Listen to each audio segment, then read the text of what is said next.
Science has buried God, one atheist recently said to me dismissively. God is based on superstition, science is based on reason, which is inherently superior. Well, think about this for a moment. What do we need to do science? The primary thing we need to do science is the ability to trust our minds, trust our reason, trust our thinking. If you came to doubt that what was going on in your brain was reliable, then you couldn't do science or indeed anything. So a provocative question for you. If atheism is true, what is thinking? What is reason? Well, the answer has to be that it's merely a chemical process. If atheism is true, if there is no God, what's going on between my ears right now are just chemicals fizzing, atoms knocking together. But if that's true, how can I trust my thinking? One of the most influential scientists of the 20th century was J.B.S. Haldane, and he once wrote this. He said, "If my mental processes are determined purely by the motion of atoms in my brain, then I have no reason to trust that my beliefs are true. They may be sound chemically, but I cannot be sure they are sound logically."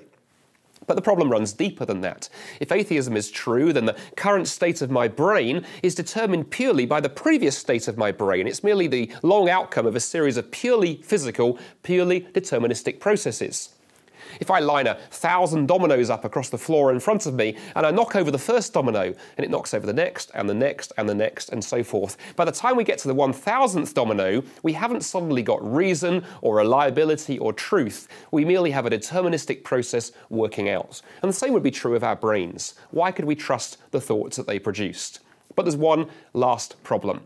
If atheism is true, then our brains are merely the result of millions upon millions of years of unguided evolution, driven not by a God who is a reasonable thinking designer, but driven just by natural selection. And natural selection isn't concerned with truth, it's merely concerned that you can survive and reproduce. The atheistic philosopher Patricia Churchland once wrote this. She said, "Boiled down to its essentials, a nervous system enables the organism to succeed in the 4 Fs. Feeding, fighting, fleeing, and reproducing. Truth, whatever that is, definitely takes the hindmost." In other words, evolution doesn't care about what you believe, and if your beliefs are true, it merely is concerned that you can survive.